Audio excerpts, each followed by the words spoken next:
Kodlar serisinin 5. videosunda bugünün konusu alışkanlıkların nörokodu. Ben her pazar akşamı kendime söz veriyorum. Bu hafta kesin spora başlıyorum. Artık her gün kitap okuyacağım, daha sağlıklı besleneceğim. Pazartesi müthiş bir enerjiyle başlıyorum ama en geç çarşamba günü kendimi yine kanepede, elimde telefonla buluyorum. Neden bir türlü başaramıyorum? İradem neden bu kadar zayıf? Evet, aslında bu sadece seninle alakalı değil. Milyonlarca insan bunu yaşıyor ve çoğu da aslında bir bakıma bunu kaybediyor. Çünkü beynimizin çalışma prensibini burada doğru anlamak lazım. Yanlış silahla çalışmak yerine onun çalışma prensibine hakim olmak lazım. İrade gücü dediğimiz şey bir bakıma bir telefonun bataryası gibidir. Sabah uyandığında ya da yeni bir karar verdiğinde batarya 100'dür. Ama her yeni karar almak zorunda kaldığında ya da bir arzuyla karşılaştığında o gitgide düşer. Mesela diyete başlamaya karar verirsin. Kısa bir süre sonra arkadaşlarınla buluşursun. Orada sana cips, atıştırmalık gibi şeyler sunarlar. Ya boş ver yarın başlarsın ne olacak derler ve o 100 olan batarya gücü 80'e düşer. Sonra başka bir şey daha oldu 70'e düşer. Lakin alışkanlıklar ise adeta şebeke elektriğidir. Onlar neredeyse hiç tükenmezler. Şimdi beynimizin çalışma prensibiyle ilgili çok önemli bir gerçek var. O da enerji tasarrufu. Bunu çok sever. Çünkü her yeni kararda, her iradeye ihtiyaç duyduğunda enerji harcamak zorundadır. O yüzden o mümkün oldukça enerji tasarrufuna bakar.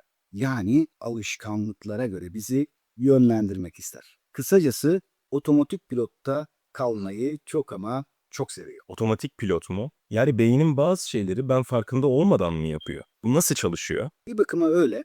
Güzel bir soru. Beynimizin yine çalışma prensibi aslında her şeyi ilişkilendirmesi. Yani herhangi birimiz bir şey gördüğü anda, gözümüz o sinyali gönderdiği anda milisaniyeler içerisinde beynimiz o obje, o yiyecek içecek ya da o insanla ilgili eski kayıtlarına bakar ve önceden nasıl davranıyorsak aynı davranışı refleks olarak hemen ortaya koymanızı ister. Bu arada bununla ilgili MIT'de çok önemli bir araştırma yapılmıştı.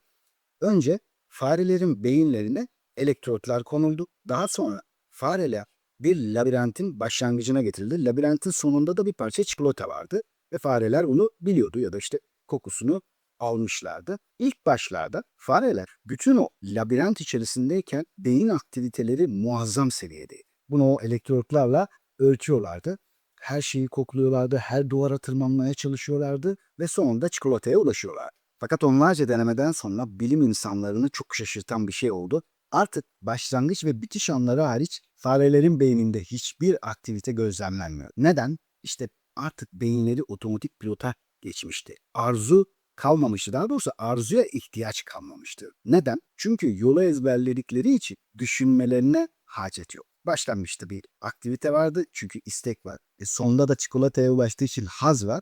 İşte bu iki an hariç hiçbir aktivite yoktu. Buna aslında alışkanlık döngüsü diyebiliriz. 3 aşamadan oluşur bizler için. Bir işarettir. Yani bir objeyi gördüğümüz an, bir insanı, bir yiyeceği, içeceği gördüğümüz an, tetiklendiğimiz andır. İkincisi rutindir. Yani daha önce onu gördüğümüzden her ne yaptıysa rutin haline gelmiş o hareketlerimizdir. Üçüncüsü de onun sonunda aldığımız ödüldür. Dolayısıyla işte bu döngüyü iyi anlarsak alışkanlıklarımızı değiştirme noktasında da daha başarılı olabiliriz. Peki bu döngü, sigara içmek ya da sürekli sosyal medyayı kontrol etmek gibi kötü alışkanlıklarda neden bu kadar kırılmaz oluyor? Şimdi burada çok önemli bir şey var. Kötü alışkanlıklar adeta anında haz veriyor. Yani sen her sabah poğaça börek yiyorsan yediğin anda o ödülü alıyorsun, o hazzı alıyorsun. Ve bu sebeple bu çok güçlü oluyor. Ama sen bir spor salonuna gitme alışkanlığı ya da spor yapma alışkanlığını oturtmak istediğinde ilk zamanlar asla ödül yok. Aksine yorgunluk var, kas ağrıları var. Kendini aynanın karşısında daha fit, daha güçlü görene kadar ya da yataktan zımba gibi kalktığın o günlere kadar hiçbir haz yok. Dolayısıyla o yüzden yeni bir alışkanlığı oturtmak çok kolay olmuyor. Beyin diyor ki yani burada zaten çok güzel bir şey var. Dopamin salgılıyoruz bak. Bol bol salgılıyoruz. Dolayısıyla burada kalsın. Yani beynin bazal ganglionlar adını verdiğimiz bir bölgesi var. Rutinlerin inşa edildiği bir bölge. İşte orada bir şeyler zaten hazır, yeni maceralara atılma diyor bize bir bakıma. Kısacası beynin ödül merkezi çok güçlü ve çok ilkel bir yer. Yani her birimizin en temel dürtüleri aslında. Herhangi bir şeyi sonunda alacağımız ödül için o kadar şiddetli bir arzu duyuyoruz ki çünkü orada bir dopamin patlaması oluyor. ve orada yaşanan şey sadece bunu yapmalısın değil, bunu tekrar tekrar yapmalısın şeklinde kaydedilir. Buna bilim insanları craving, yani bizim anlayacağımız karşılığıyla aşerme diyorlar. Çok güçlü bir arzu oluyor orada. Örneğin bir fincan kahveyi görüyorsun, o bir işaret ve anında rutin giriyor devreye, bir sigara yakıyorsun gibi. Yani o an direksiyonda sen yoksun, otomatik pilot var. Sen böyle anlattıkça aslında bu döngüyü kırmak imkansız gibi geldi bana. Gerçekten öyle mi? Biz bu döngünün bir mahkumu muyuz yoksa kırabilir miyiz bu döngüyü? Kesinlikle mahkumu değil, sadece biraz zor olduğunu ya da en azından hangi aşamaları geçmemiz gerektiğini anlamamız. Buna ihtiyacımız var. Şimdi hani az önce konuşmuştuk. 3 aşamalı bir alışkanlık döngüsü var diye. İşaret, rutin ve ödül. Bu alışkanlık döngüsü oluştuğu için bunu değiştirmek adına önce ne yapmamız gerektiğini anlamamız. Şimdi beynimizdeki nöronlar, o alışkanlıkla ilgili nöronlar o kadar güçlü hale gelmiş ki, çünkü yüzlerce belki binlerce kez yapmışız şimdiye kadar o kötü alışkanlıkla ilgili eylemleri. Adeta orası bir otobana dönmüş. Bu yüzden zor, ama otobanı değiştiremesek ya da silemesek de aracı farklı bir yola yönlendirebiliriz. Bunu Alışkanlıkların Gücü kitabında Charles Duhigg çok güzel anlatmıştır. Gerçi Atomik Alışkanlıklar kitabında James Clear de muhteşem anlatmıştı.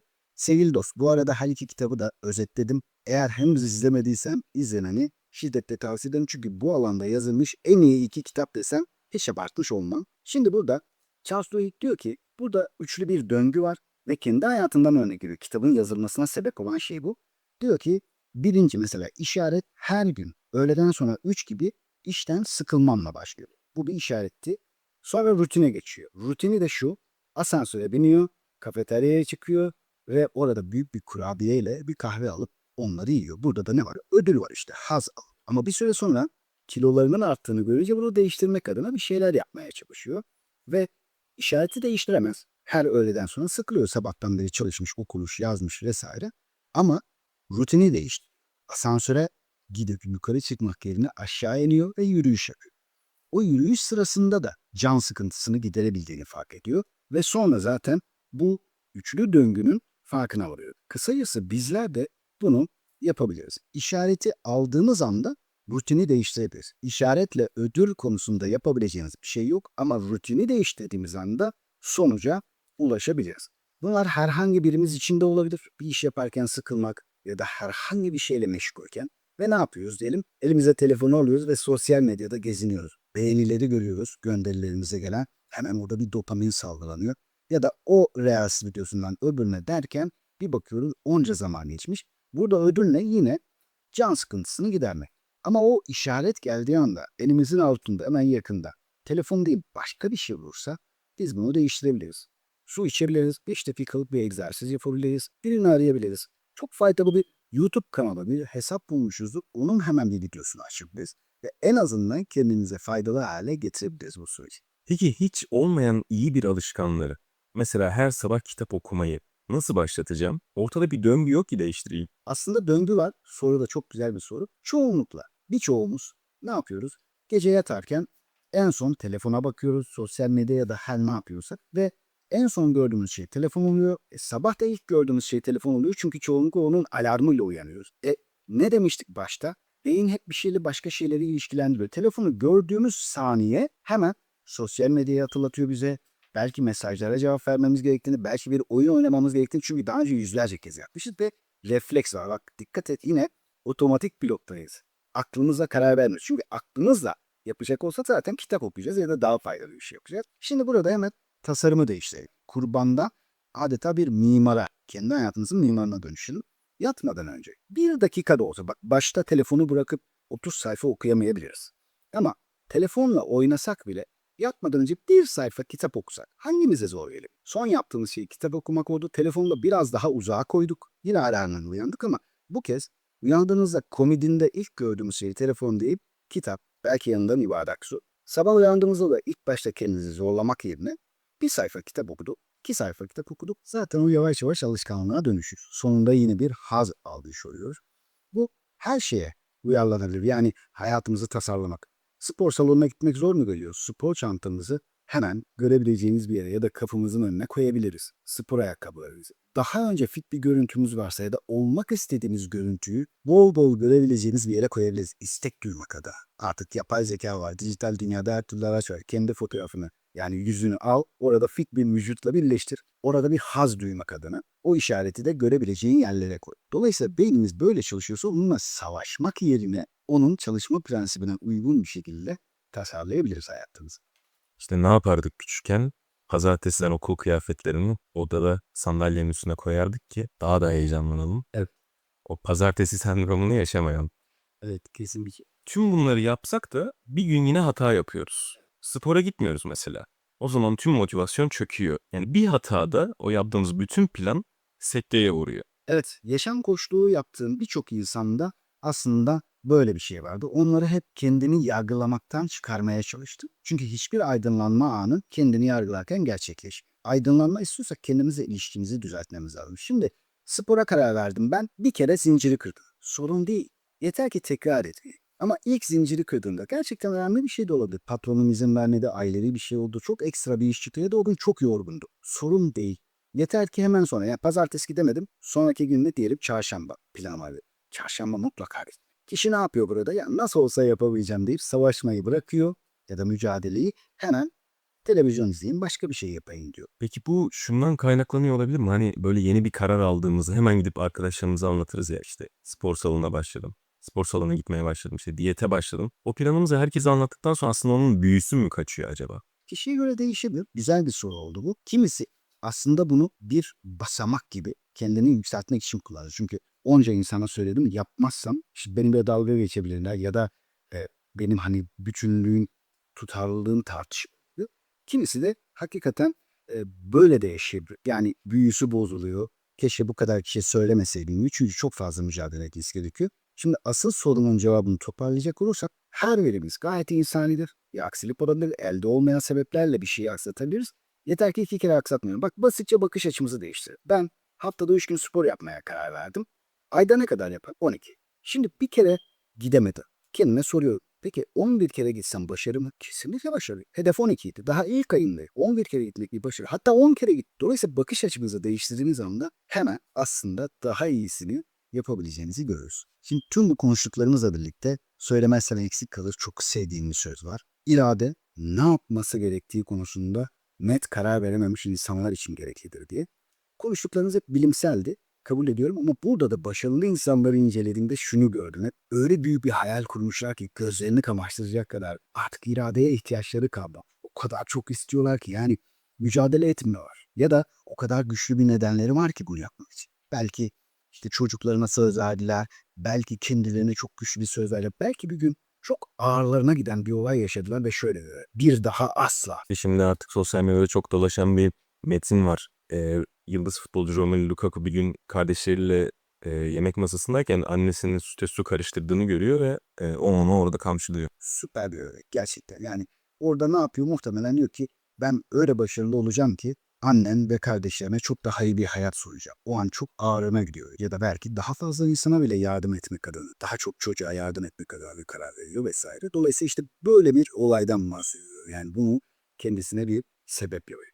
Peki bitirirken senin de eklemek istediğin bir şey var mı? Şöyle bir şey yapabiliriz. Madem bu kadar kitaptan da bahsettik. Eğer bu videoyu beğenir, altına bir yorum yaparsanız ve Instagram hesabınızdaki son videoya da beğenir, yorum yaparsanız yapacağınız çekilişin ardından 3 kişiye peşinden koşma, üzerine çekilsin kitabımı imzalı göndeririz.